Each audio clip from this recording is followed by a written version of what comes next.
Este es el video 346 de la serie Mitos y Verdades que versará sobre la decadencia y posible final del imperio económico y político de los Estados Unidos. Para mejor difusión, agradecería que nuestros amigos activaran la campanita de la suscripción y la manito del me gusta.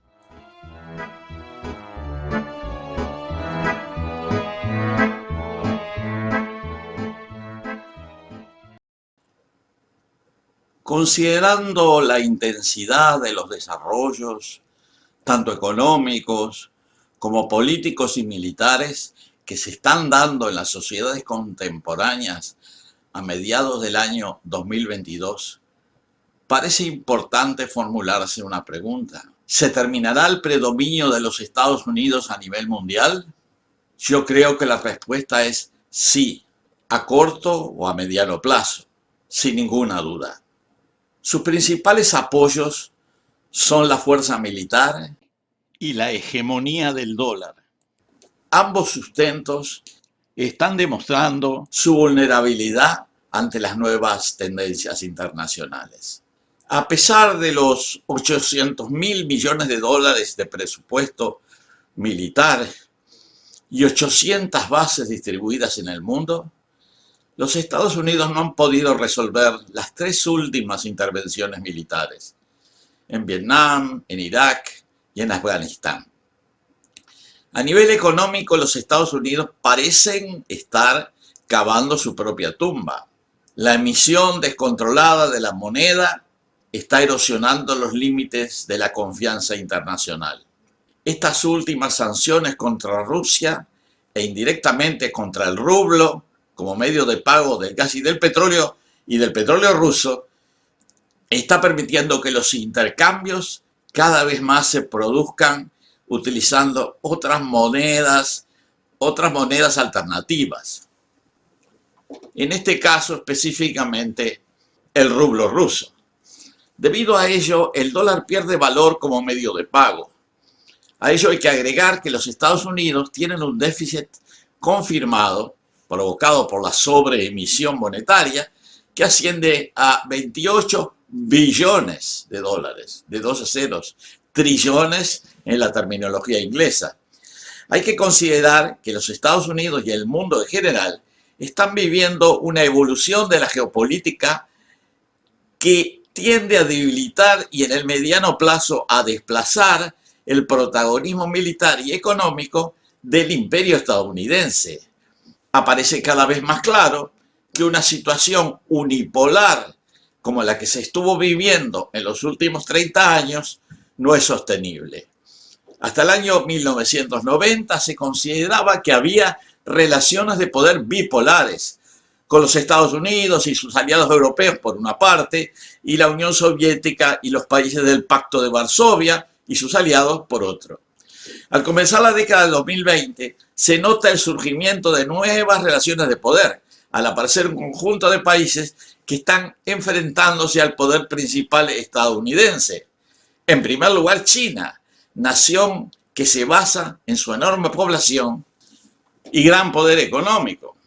En segundo lugar, Rusia, que está renaciendo de las cenizas de la Unión Soviética y resiste las sanciones impuestas recientemente debido a la guerra en Ucrania.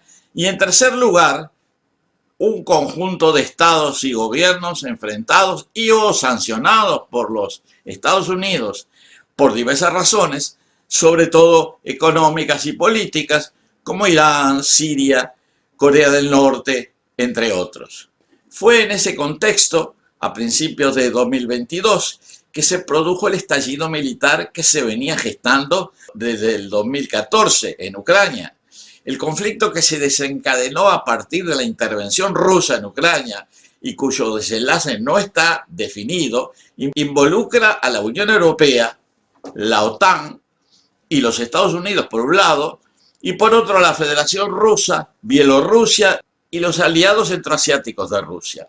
El elemento que aparentemente desencadenó este enfrentamiento es la continuada expansión de la OTAN y de la Unión Europea acercándose en forma amenazadora a las fronteras de Rusia.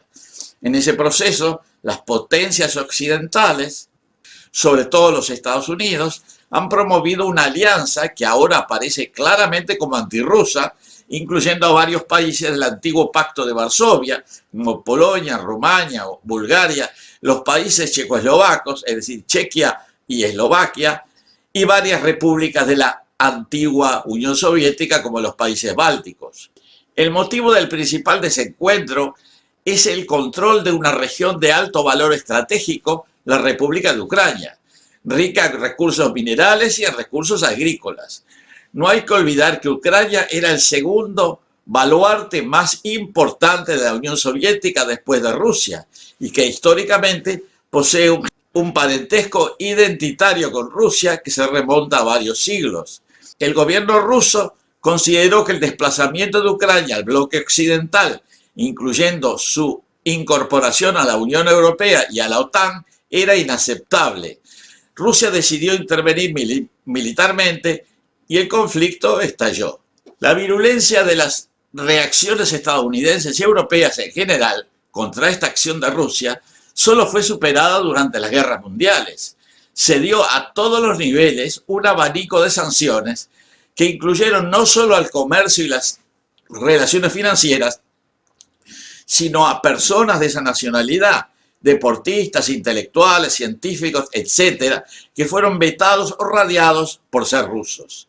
Y uno se pregunta, ¿qué antecedentes hay que llevan a que las sociedades europeas y angloparlantes desarrollen un antirrusismo patológico? Tal vez es el recuerdo de los gobiernos soviéticos y por extensión rusos que ostentaban una ideología socializante que era considerada muy peligrosa para las élites locales. Seguramente eso influyó.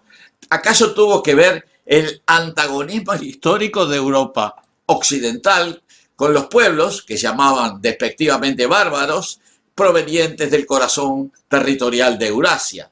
Probablemente también influyeron razones culturales, como la oposición de las respectivas iglesias católica y ortodoxa, las diferencias idiomáticas e incluso de alfabetos.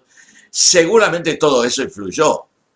Pero en los hechos se ha generado un boicot y bloqueo occidental que curiosamente no fue acompañado por los países latinoamericanos, africanos y la mayor parte de los países asiáticos, incluyendo la República Popular China. Frente a esta situación, que en cierto modo es anómala, nos preguntamos cuál es la lógica que impera en las relaciones de poder internacionales. Tal vez se deba a un comportamiento básico de las sociedades que lleva al desarrollo inevitable de contradicciones y bipolaridades, tanto a nivel político como económico, como las que se observan en la actualidad. Todo parece indicar que podemos estar presenciando la decadencia y tal vez el fin de un imperio, así como el desarrollo de una nueva polaridad. La realidad es dinámica, nunca es estática, y cuando parece que se logra un equilibrio, hay fuerzas internas que parecen buscar una forma particular de desequilibrio.